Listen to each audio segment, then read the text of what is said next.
every penny. If your child is struggling with reading, there is no price too high to put a value on seeing them become the student person they were meant to be. Who our family was before vision therapy is a distant, painful memory. Nights of unbearable homework, shouting and crying, fretting and trying to find answers have been replaced. Through diet changes, therapy sessions, lots of hard work, our daughter is now thriving in and out of the classroom. Learning is still challenging at times, and we constantly work on tasks, but there is a joy in learning, especially in watching her mature and bud into her true self. Dr. Graebe describes vision disorders as concrete shoes. You may not notice at first, but over time, you can't keep up. Vision therapy broke those shoes for my daughter, allowing her to read, write, sing, dance, live as fully as she is designed to be. We are forever grateful. Welcome to the next episode of The Missing Piece, Visual Skills Behind the Struggle. That was a amazing testimony sitting here in front of me. Awesome. I'm here with, again, Miss Allie and Dr. Graebe, you two.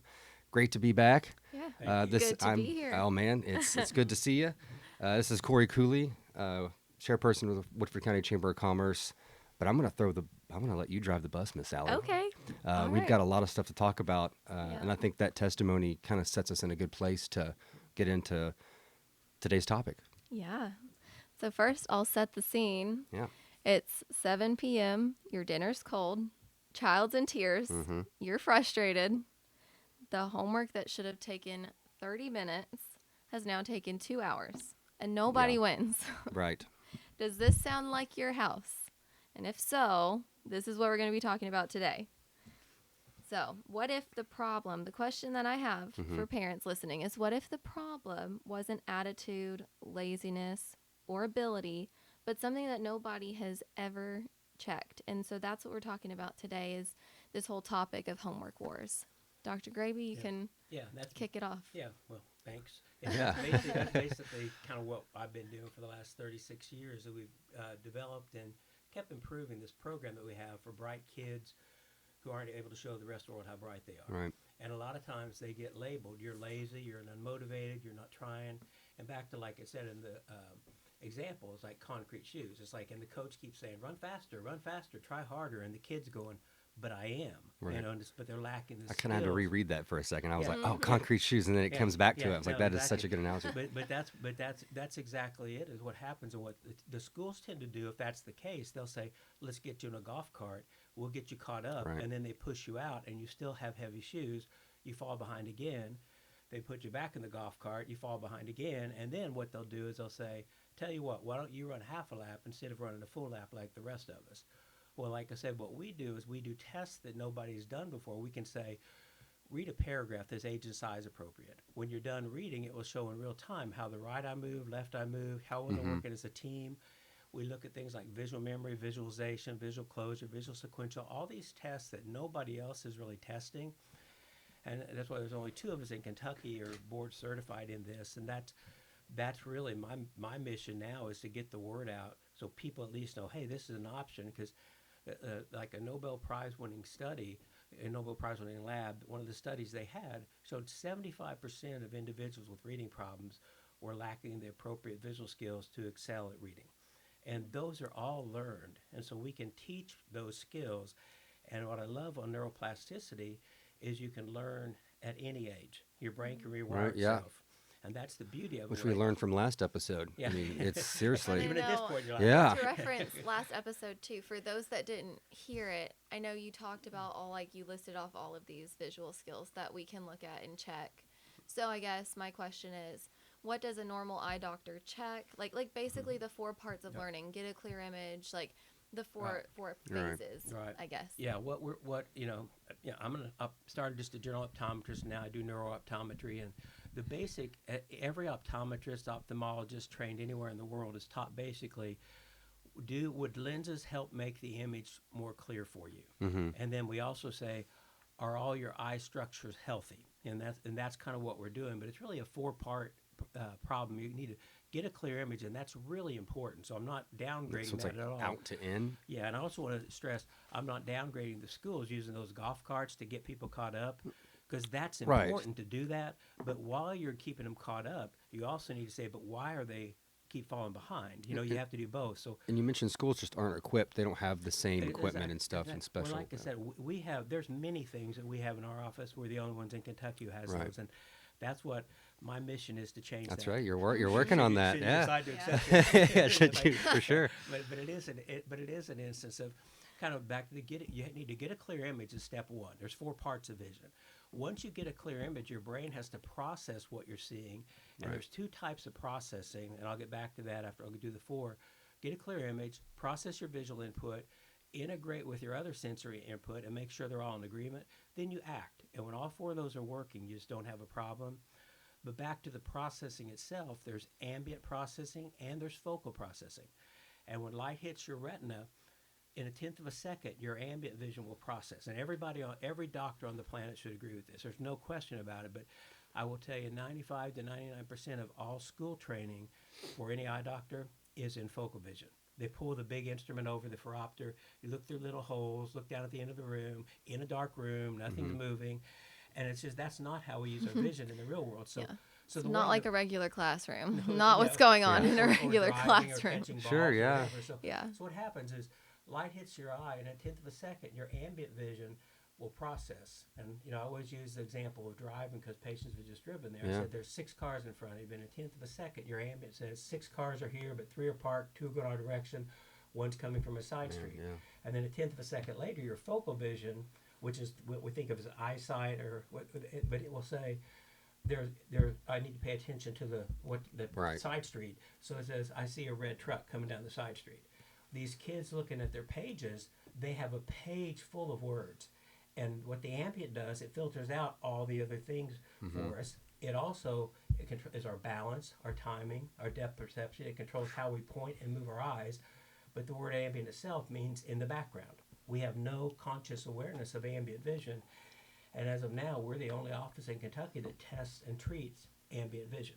And so, and if you don't look for it, you don't know. And Right. that's the thing. So many of these people are it just breaks my heart. They go on and on and on. And then a lot of times, these kids come in with these school problems, and the parents go, well, we don't know what the problem is, but I just wasn't good at school either.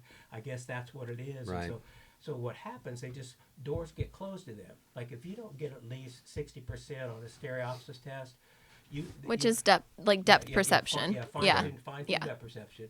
You can't get a commercial driver's license. You can't fly airplanes. Certain law enforcement, certain surgical Right, sure, residences. yeah. So those doors are closed, and these kids who struggle with reading, when you go from high school to college, it's 5 times more reading. So if someone said, "Hey, I think I want to be a teacher," college is the only pathway for that. I want to be a lawyer, or I want to be a doctor. I think there's other options outside of college, but it is an instance of certain professions. That's the only pathway to that. And if you're not a good reader, Yeah. that door is closed for those patients. Exactly. Why How would do you you even describe argue? that? I can't, Yeah. especially being young, you don't have the skills to Yeah. describe. I can't, Yeah. Yeah. it wouldn't be. We've had kids come into the office before, and he will there's a page with an overlay where he can make it look like it's doubled or haloed, where it's not quite lined up. Right. That And- looks familiar. Like yes, at least give them yeah. something. And he yes. shows the kids hey, does this is this what it looks like when you're reading? And they're like, oh yeah, all the time. And I'm not in ding, ding, there, ding. but the look on their parents' face, I can only imagine. They're like, you've been seeing double Yeah. this whole time. They're Yeah. like, it's And normal. you don't know Yeah. what you don't know. You just Right, think yeah. everybody sees that. And Yeah. the most common thing we see is convergence insufficiency. Think about it. Everywhere you look with your eyes, they go right, left, up, down until you do close work. And that's when our eyes have to both turn inward and Got it. converge in. Yeah. And so the muscles that move the eyes are over 100 times stronger than what they need to be. So it's never a case of you have a weak muscle, but you don't have the control. And I always use the example, if I can't play piano, there's nothing wrong with my fingers. They're strong enough. I just haven't learned how to use my fingers to play piano appropriately. And so I can do other things, but I can't maybe do that. Sure. That's the same thing. So that's back to the neuroplasticity piece. I love it because you can learn at any age. I don't like it because everybody has to learn it initially, and everybody doesn't learn it equally well. And so Right. I call it they learn the country road method instead of the Yeah. superhighway method. and they're fine as long as everything's nice, slow, and easy. But then it's like, oh, now I have to read books. Now I have to catch balls. Now I have to drive cars. Right. That's when they're lacking those skills, and that's when we can say, I well, love we can that get you country caught road up. method. And Yeah. I think the first place we generally see the shift, or like the biggest population we see at the office, correct me if I'm wrong, is like kids who are like 8, 9, maybe 10, where right. the shift happens in the school system. So Right. they're doing a lot less Yeah. learning to read, and now they're reading to learn. Right. Yeah. So- Exactly. Because you just have to have those skills, and also you can kind of sit in class and you're doing a lot more classroom stuff put together that way. You can just kind of sit and listen, and pay attention, but then you just read a chapter a week. But then Yeah. they give you an assignment, say you read these 5 chapters. We're going to have a test on it Friday, and when you're left to your own devices, it's like I could read French to you, and you sound like I'm reading it, but I'm getting nothing out of it, and just the act of reading, the part of your eye that sees 20/20 is the macula. It's no bigger than a ballpoint pen opening. So what happens is you have to turn, when you're looking the distance, like say you're moving right, left, up, down, but here you have to turn both eyes in.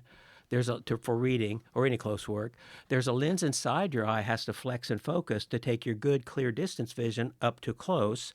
And then what happens is you have to keep your eyes converged and aligned perfectly at laser pointer precision as you move across the page. Then you have to phonetically decode these words. You say the words in your head.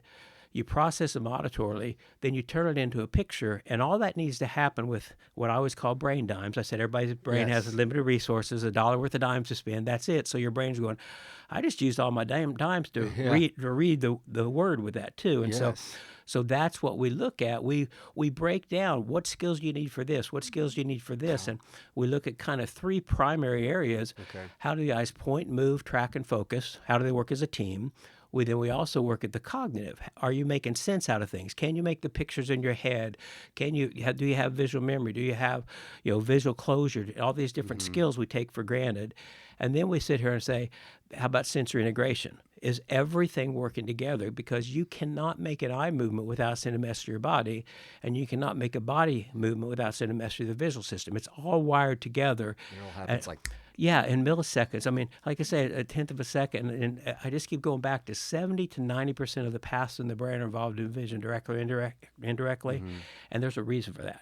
70% of what we process our entire life is coming through the visual system, and I just think it's the coolest thing for these kids or anybody. Once you improve these skills, we make our programs will make permanent pathways in the brain for them. So 70% of what they'll process the rest of their life should now be more efficient.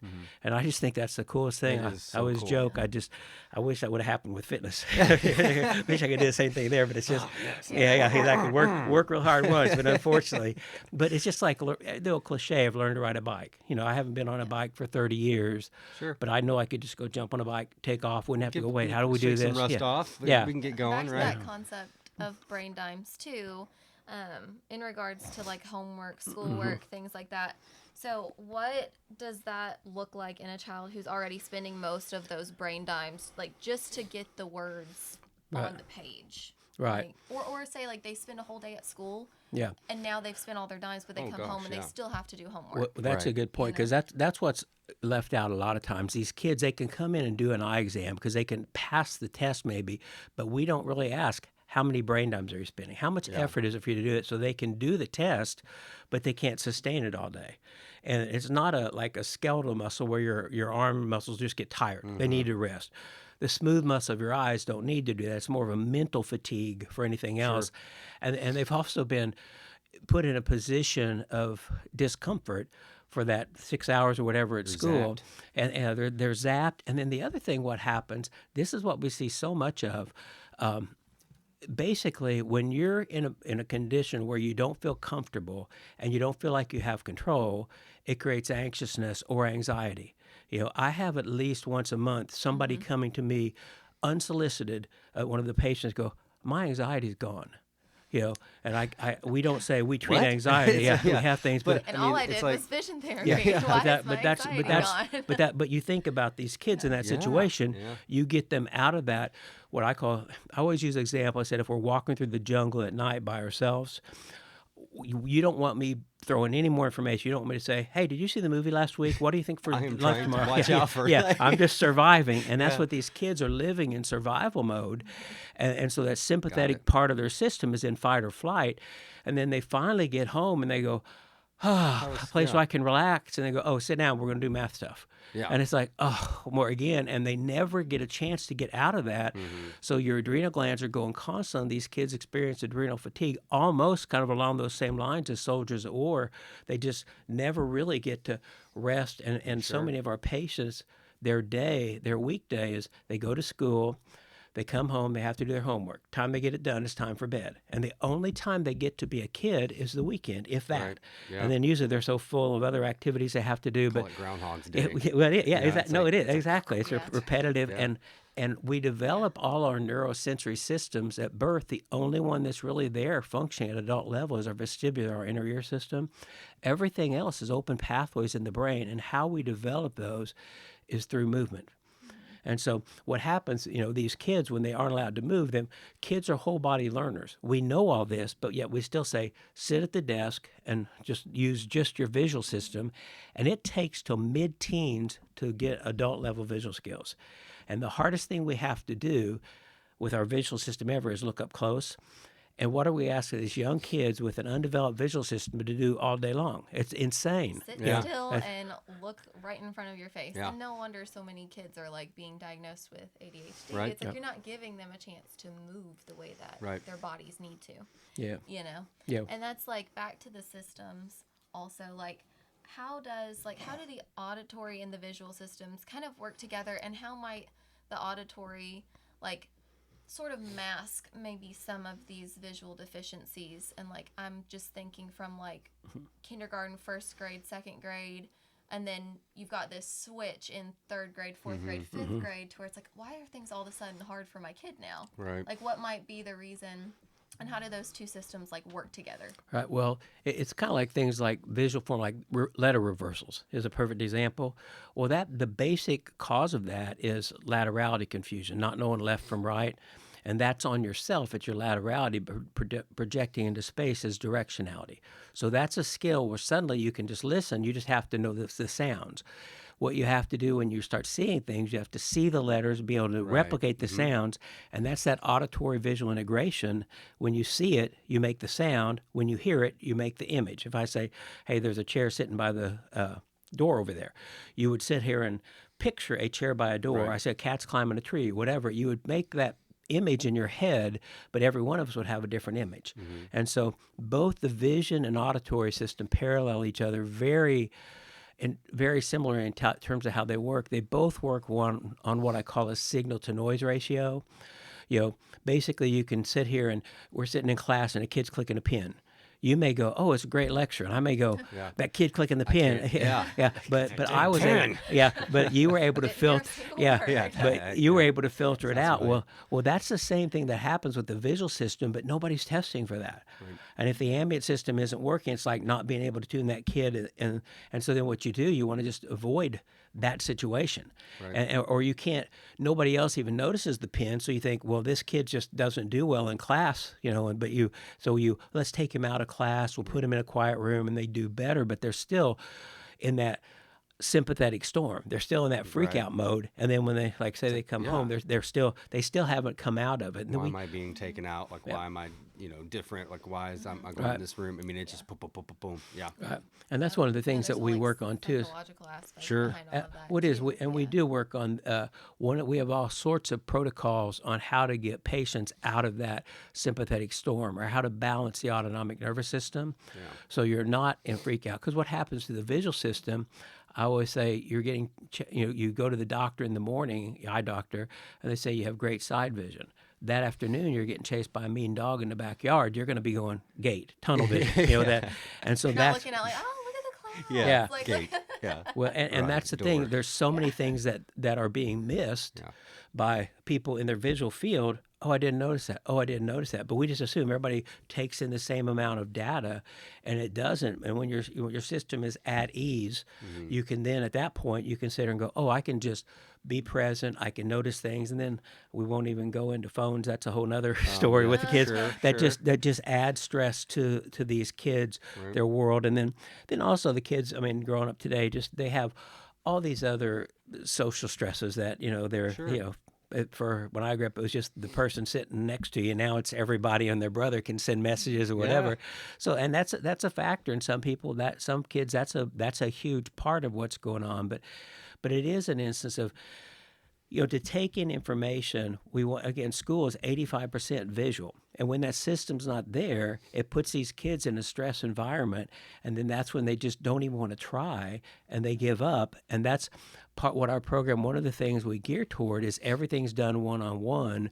So a kid who can't do something on Monday, they do 20 minutes of activities per the week, and then they come in the next Monday, they can do that and so much more. We want to make sure we say, what happened to little boy or little girl who couldn't do that last week? Look at this. So Yeah. not only get them that, and also get them to the point, just like we toss a paper wad into the trash can, we hit it, we go, yes, get a dopamine release. Right.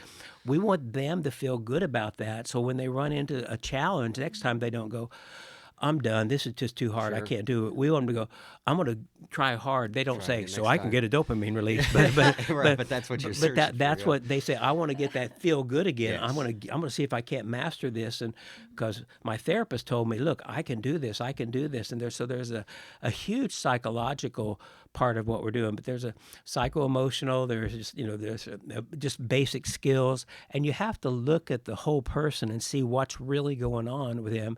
And even just the dynamic that, like what from the episode Right. we're talking about a testimonial we had earlier, just what it does to the families, because that same lady, I remember she had a conversation with me years later with that too, and she said, I just couldn't believe I was just washing the dishes one night after dinner, and she goes, you need to do your homework. She goes, it's already done, things like that. And Buh? she just kind of was like, wow. And interesting, this is a little side note, but one of my mentors was Bob Sannett from California.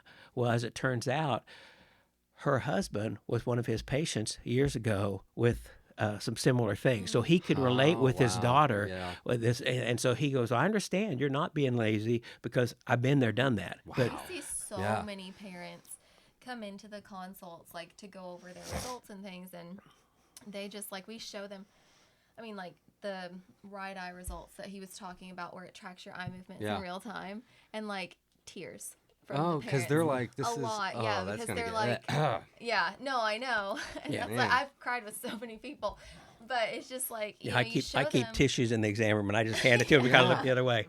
yeah. that's crazy. Yeah, no, we literally will show them what their eyes are doing when they're reading a passage, and they'll just start crying, and like I'm about to tear up. Yeah. But it's just like they're like it finally clicks, like because they're like, oh my gosh, like they're not being lazy, Right. They're not just not trying. They're, Like I mean, they're it's- like me, but then like yeah. I didn't know this was happening Right. to me Yeah. either, and it's that's Well, very they understand emotional. the struggle because they can actually see it. Yeah. You And know, what- like a lot of these other right. things are kind of invisible, and the child's really the one that feels it. Just like with the double vision example, he shows in the exam, hey, is this what words look like on the page? Right. Yeah. They're like, oh my gosh, yeah, and the parent has no clue.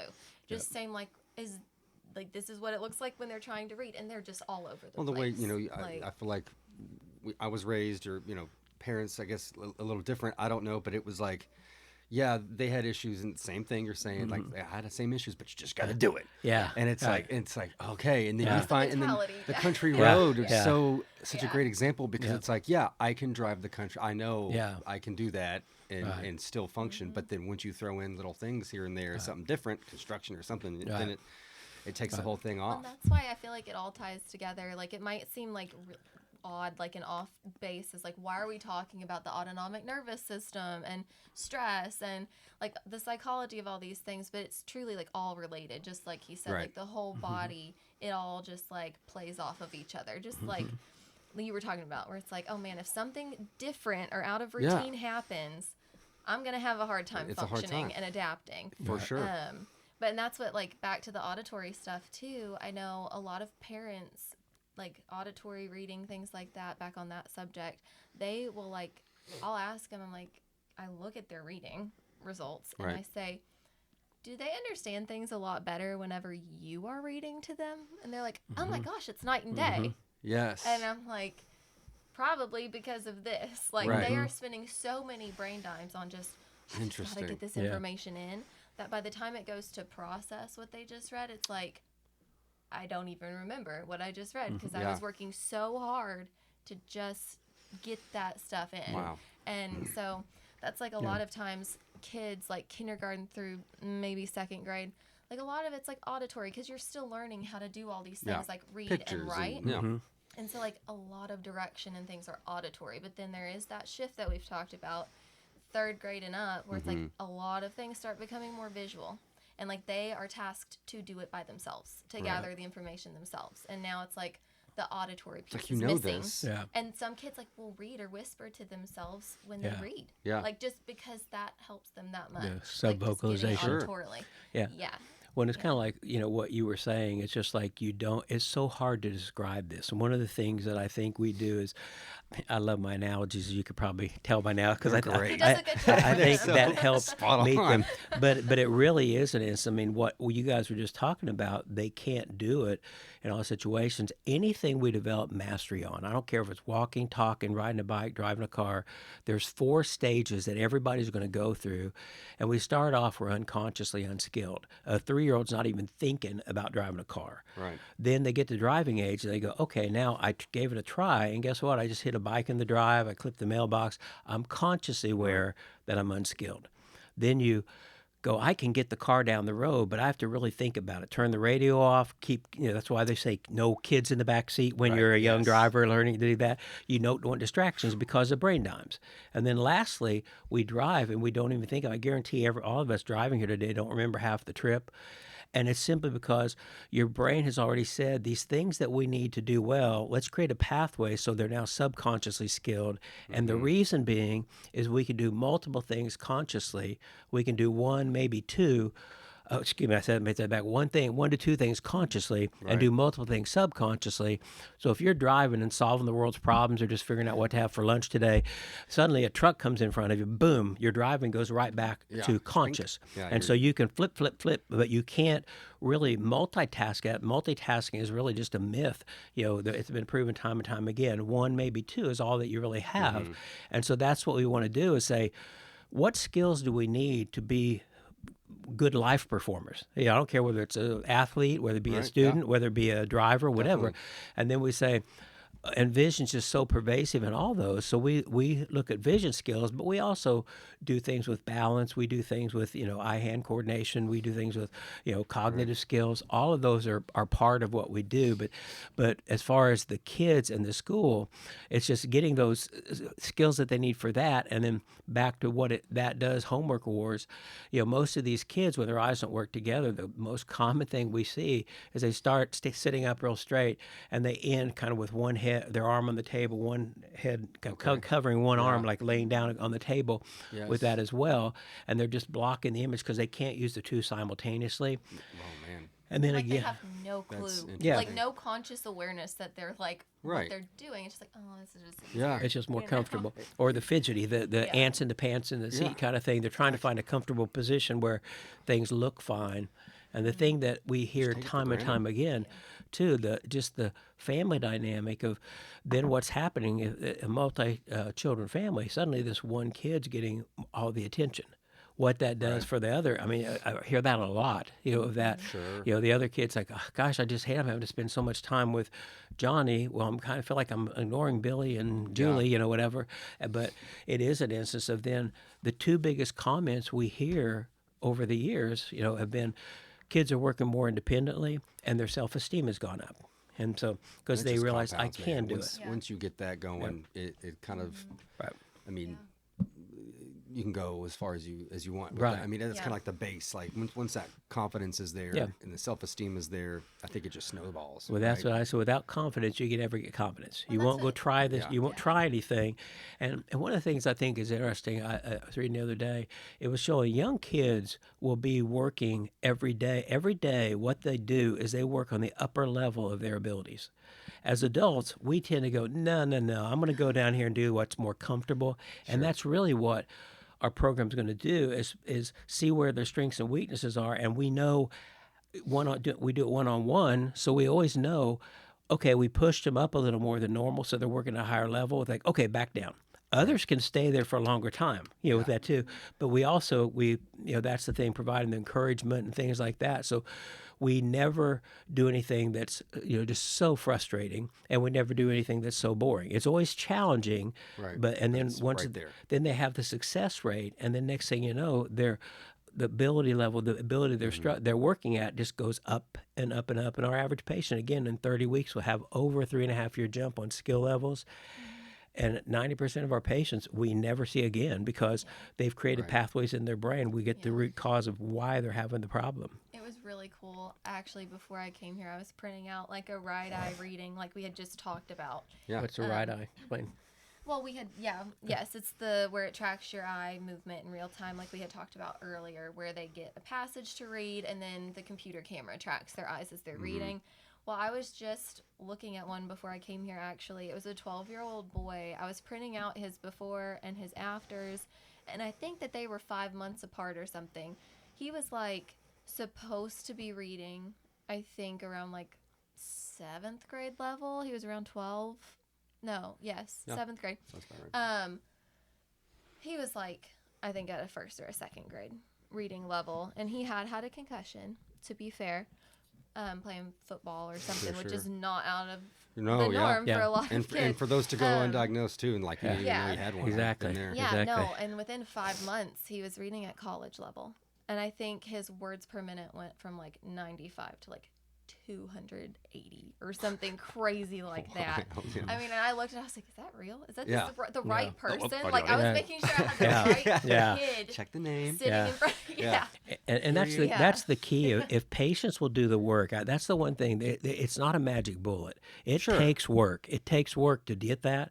Right. But if they'll do this, I mean, that's what I say. We've been doing this 36 years. It's like, I always say, there's no place. The only place success comes before work's in the dictionary. But if people put the work in, I can tell you, I'm 99% certain. I can't say 100, but I'm 99% certain those skills are going to improve. And as they improve, then you learn to use them in this set of circumstances, then this, and your where you can use them broadens. And think of it like when you learn to walk, a little kid learn to walk can walk on carpet, but he's not ready to go hike Red River Gorge. Right. But as he gets better at it, he goes, okay, now I'm ready. And so you can use those skills for more and more and more situations. And as you get where you can do that, it's just life's easier. And I love these kids.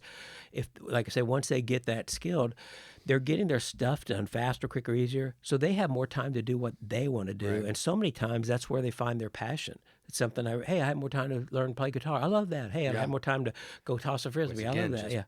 I mean, that helps this, which helps that, which helps this. Exactly. And they spiral upward instead of spiral downward, where they're thinking like, I'm just not good. I can't do this. And, so it's just, it really is. It just opens up the world for them to say, you can now, the old quote, the Army, be all you can be. That's kind of really all it is. I was just thinking military earlier, like it, it really forces you to be mindful of your surroundings at all times. Right. And, that's training.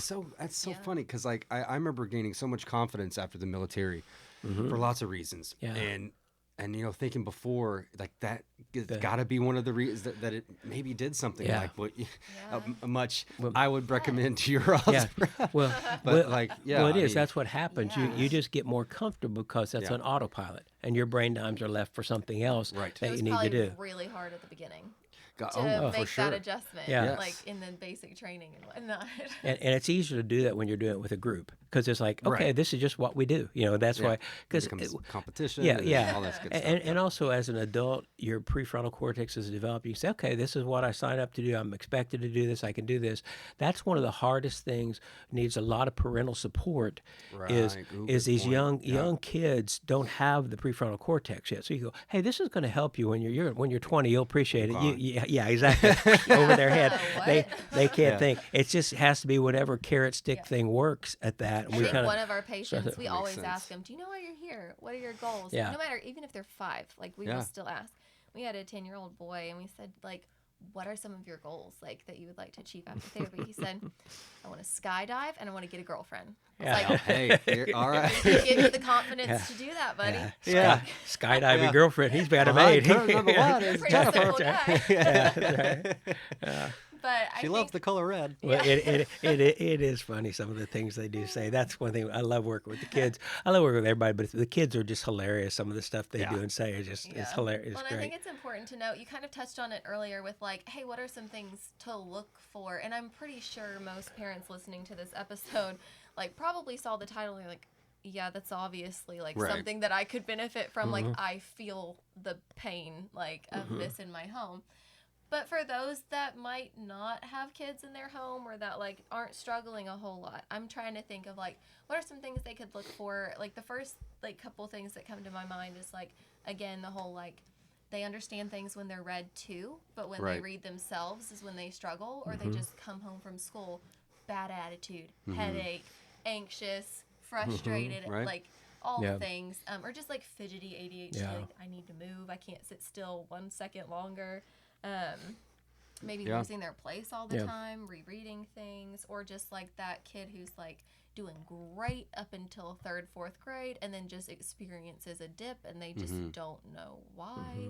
Like I'm trying to think of other Just things. eyes, that eyes people- feeling tired or fatigued or like Yeah. headaches after they do a lot of close work. They come home from school, they get those afternoon headaches. Yeah. You overwork the skeletal muscle and you say, I'm tired, I'm fatigued. You overwork smooth muscle, it's going to say, oh man, I'm tired, I'm sleepy. Or you start getting these headaches in the upper brow area Yeah. with that too that come on in the afternoon.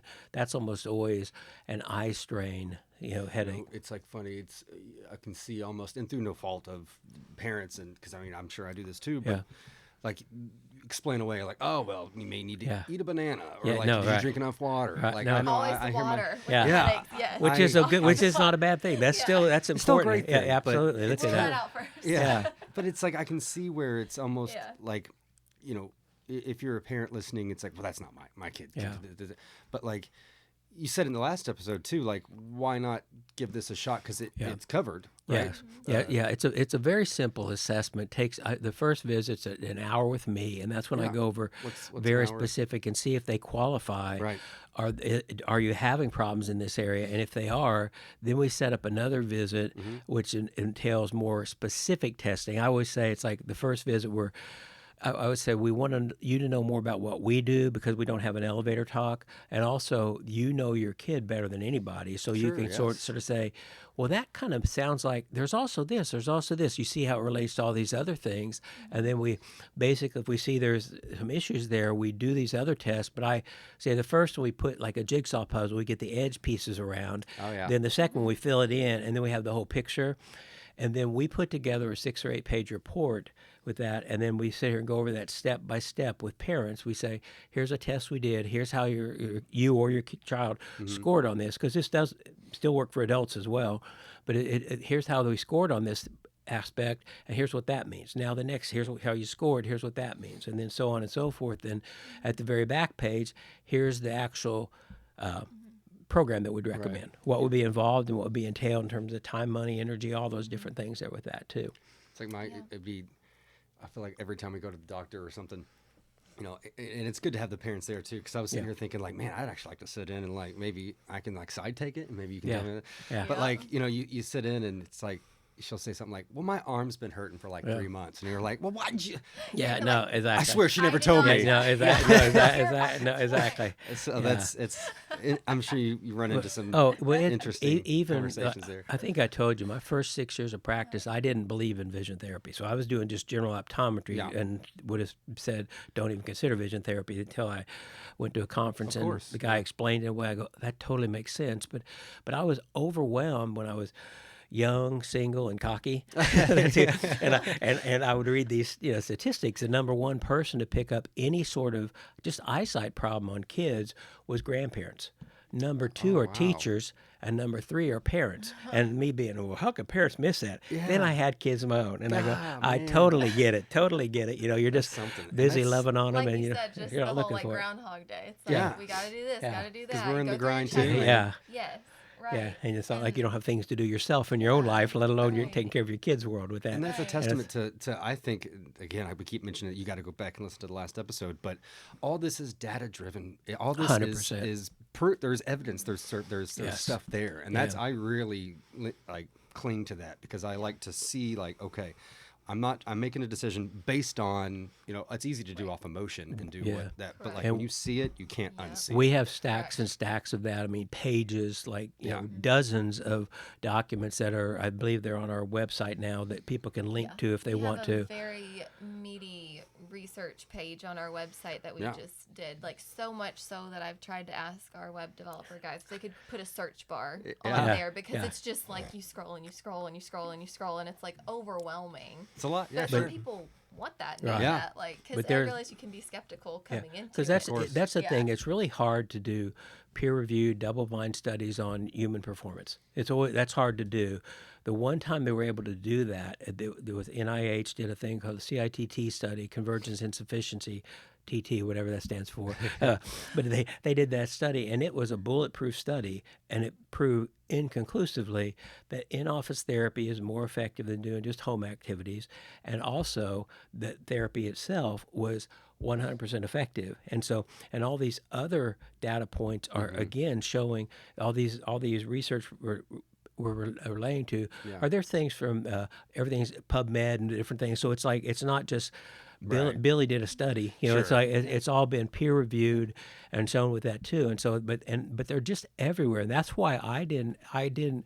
That stuff wasn't there when I got out of school, Sure. and The that's technology why. you Yeah, and that's why mentioned, too. I had a problem with it. Skepticism is Yeah. very valid, but that's our our whole goal as to why we're even like filming this podcast Sure, yeah, is yeah, to yeah. just try and like bring awareness and education to the public, because no one bats an eye if someone says, oh, your kid needs OT or speech. Like, no one's like, well, let me go read some articles, and it's Yeah. like I don't Right. know anybody that's done that, at least Yeah. Yeah. myself. And it's just like, and a lot of times we do actually, and like the parents that come see us are very much like therapy minded, and Right. usually that's something that we hear a lot of the time actually, is like when parents call us to try and schedule an appointment to see him to maybe rule out vision, they're like, Right. the most There you common go. things I hear is like, we've done all this diagnostic testing, they've been diagnosed with dyslexia, they don't have Right. ADHD, but we tested for it, not Yeah. autism, it's not, we've been in OT and speech for years, we've tried tutoring, Mm-hmm. nothing's working. And then it's just like, again, like they've just spent so much time and money and energy into like all these things. Sure. And like, but they're missing the foundational piece sometimes. If Yeah. there is Yeah. a vision issue, like, and then a lot of times it's like what ties it all together for them. That's Like, right. again, Kind it's of like get the stuck puzzle. in the machine. It's like this, Yeah. this It's step, like this step, the and this. missing piece. There you go. Yeah. She said that. She said She's in marketing. But It surely is. It is. You won't find. I'm such a fan of OT and PT and speech as well. Yeah, yeah, but, yeah, of course. But they go on for 3, 4, 5+ years. But once you add vision in, they skyrocket. Yeah. And like I said, because that is the missing piece. As she said, that's what I said. It's a good title with that too. But Great title. but it is an instance we basically nobody, like I said, was more skeptical about vision therapy than me. I've never met anybody who was more skeptical than I was. Sure, yeah. When I got started, I went and trained with this guy, and I thought, oh, I was hoodwinked. How did I fall into the victim of this? And then so I flew back. I went up and spent 2 weeks with him, and then he kind of held my hand for 2 years. But coming back, when I had a patient in the chair, and asking about kids with any problems, whatever, my first pitch went something like this: like, I went and did this training. I don't think this is going to work. Yeah. But if you want to try it, I guess you could. and I can't believe I got 3 people who couldn't wait because they were just desperate. They were Sure. clinging. Plus, And, it's, it's just, and one of those you didn't kids, know. he'd already You're been honest. held back a year. He was tall for his grade.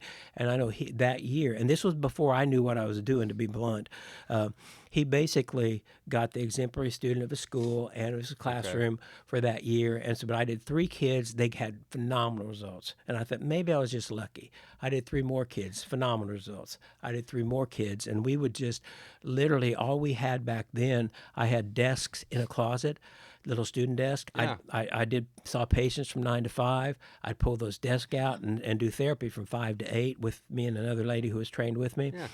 And then we put the desk back away, and the next day we'd pull them back out, it was just after we had 9 kids, I go, I guess I'm in. Yeah. And then it's You're seeing it. amazing. Yeah, amazing the people who have shown up along the way since then, and then also just the knowledge that's come in. It's a Sure. combination of both of those. Some it's new to me, some it's new to everybody with Right. that too. But it's just there's just so many cool things out there. You know, that's It's incredible. It's a great journey. Well, if I had to say like one last thing to Mm-hmm. parents, is just like if there's been like an inkling of, okay, like we're kind of struggling after school, or they're struggling in school, or they're just like in a bad mood, like Right. after school, and it's not like what I'm used to seeing. We don't want to go back to school the next day, you know? Yeah, like Yeah. if there's just this like hesitancy or just this lack of desire to try or just this lack of interest, I'm like, just don't overlook vision, because it is so pertinent in everything we do, and we've seen it in so many kids that will come and see us, and it's like, at least just like, let's rule it out. And he does such a good job of, it's like, if it's not a vision issue at this point, he's practiced for so long and has Right. got into connection with so many other people, like a lot of times he knows exactly who they need to go see. Right. So it's like the first step to hopefully some answers, and that's like what I tell That's- parents, like, that's cool. do Yeah. not overlook vision. Well, It's and hopefully the one message visit has with come up. him. Well, hopefully that message has Yeah. already been come out, that when we say don't overlook vision, people say, "Oh, I'll go get an eye exam." It's like that's not what we're talking about. You I'm can talking be a do about first that, step. but that's Yeah, not what I'm yeah, saying. yeah, Like, but you This need is a something completely you different. need to get a functional vision exam by a certified neurodevelopmental optometrist. You know what Nice. that, which means yeah. me or one other Yeah. dude in the Yeah. state. Come on down. You know, And if you're in sad as it is. Versailles Yeah. or around there, that No, means for sure. that- Well, and we did. Yeah. We, I mean, 8 years ago we counted, and there was over 300 zip codes coming to our office, and that was before we marketed or advertised. Just word of mouth, people telling people, because Yeah. it works. But I mean, in the off that chance that people listening like are not local, it's like just Google, like Right. functional, like what is it, behavioral? behavioral optometrist, optometrist. neurodevelopmental Okay. optometrist. You know, you can the organization OVDRA. You know, You can always call. You can Yeah. always call you all, right? Yeah, absolutely. Absolutely. Yeah, And we we'll refer send them in the out. right We direction. refer Sure. people to others on a regular basis. I just happen to look at patients tomorrow from Hopkinsville. You know that too. That's Yeah. Like, far our away, so website we have may that just regularly. happen to be the first one that pops up, and so they'll call us. They're like, "Oh, it's too far. Is there anyone closer to me?" And so we'll look it up for them. Right. Like, and What a we'll good say, "Oh, resource. looks like there's a an office around here. You can try." But yeah, it's definitely worth looking And we do into. have programs too we can do, that we can do a hybrid of, online versus in person. Right. With that too. So people don't necessarily always have to come because of circumstances. Right. Come in. Because of the We have gr- I some mean, the people come grind. in once a month or come in Yeah. every 2. It's not like you do it this way or do nothing. We meet you where you are. What do we need to do Okay. to make it where you can at least be taking steps in the right direction? Each Love it. program can be very customizable to what that person needs. And Love that's it. and that's why we're trying to get programs to teach other doctors how to do this. We actually already have them put together. Now we just have to let the other doctors know we have them. Yeah. But just so we can again spread beyond our clinic. That's kind of another goal of ours. So this will be here Screaming it long from after the I'm not. mountaintop, which I think Yeah. is So what this footnote. is. Any doctors that would like Yeah. to start, Come on Right down. here. Yeah, right, exactly. you can reach us at. Yeah. For sure. I mean, this is the missing piece. It's I learned so much from these, and I know our listeners are learning as well. Good. I mean, I don't know if we're reaching is there any saved rounds? Final thoughts? Are we reaching the end of the? I think so. Homework Do wars? you have any last minute thought? If I start on last minute thought, it'll go on and on. So, He's done. and Oh, No, man. I think we're good. Oh man! Well, you guys are awesome. Great team, great establishment. A lot of information here. I've said it 1,000 times, but I'll say it again.